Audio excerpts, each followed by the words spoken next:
அட்டிபிஆரி tea company versus state of Assam 1961. இந்த கேஸ்ல என்ன அப்படின்னா ஆர்டிகல் 301 மூலியமா trade through the territory of India in free அப்படின்னு சொல்லி சொல்லியிருக்கு.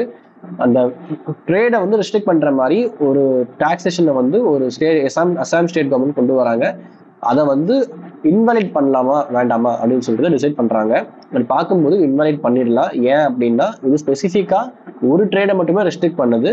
Article 19 clause 1 sub clause FG ஒடி பார்த்தீங்க அப்படின்னா இந்த மாதிரி ட்ரேட் பிஸ்னஸ் வந்து ரெஸ்ட்ரிக்ட் பண்ணக்கூடாது அப்படிங்கிறது ஃபண்டமெண்டல் ரைட்டா இருக்கு. ஸோ அந்த வகையில பார்க்கும்போதும் சரி, இந்த ஆர்டிகல் 301 படி பார்க்கும்போதும் சரி, ஃபுல் அண்ட் ஃபுல்லாக ரெஸ்ட்ரிக்ட் பண்றதுனால இந்த அசாம் டாக்ஸேஷன் ஆக்டை வந்து சுப்ரீம் கோர்ட் இன்வைட் பண்றாங்க. பிளஸ் அவங்க வந்து ப்ரொசீஜர் படியும் சரியா ஃபாலோ பண்ணாதனாலையும் சுப்ரீம் கோர்ட் அதை இன்வைட் பண்ணி வச்சிடுறாங்க. ஆனா இதுக்கப்புறம் வந்து automobile transport Rajasthan limited versus state of Rajasthan கேஸ்ல வந்து இதை ரிவர்ஸ் பண்ணிடுறாங்க.